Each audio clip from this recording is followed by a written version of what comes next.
Good morning, Parkside. Welcome to this week's encouragement video. Thanks for tuning in.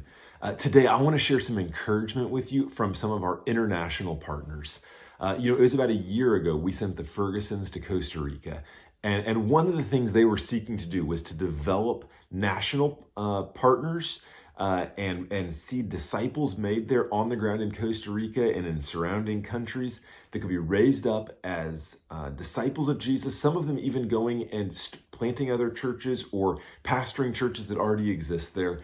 And so they've been laboring to that end, to see that happen. And praise God, we're seeing it happen.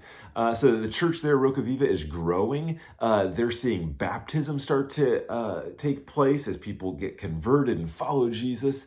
They've got the opportunity to go from a pastor who's not paid by the church to actually possibly have him become paid by the church soon. So there's more opportunity for him to go and give time preaching the word and making disciples and equipping the saints for the work of the ministry. They're looking at starting up an internship program where they've got a brother who's gifted who could step into that program and begin training him in more strategic and intentional ways as well. These things are happening, and we just praise God for that.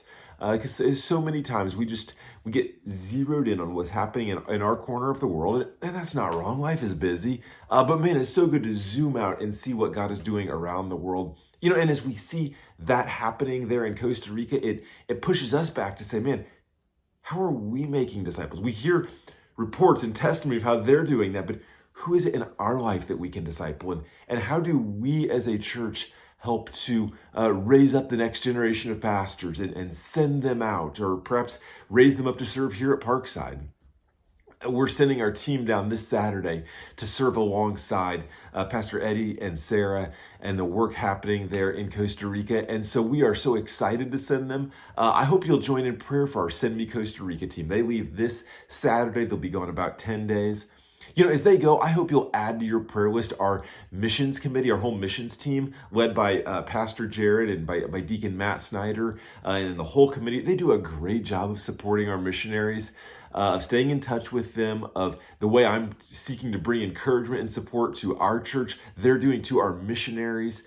And I know many of you are engaged in that work as well. So thank you to our missions team, and tell Matt and tell Jared that you're grateful for their work. Shoot them a quick text message to encourage them on the way as they go. Parkside, I love you. I am so glad to serve as one of your pastors. I'm looking forward to this week in Genesis 27. I hope you'll read through it in advance and plan to be here this Sunday. Love you. Have a great week. Bye now.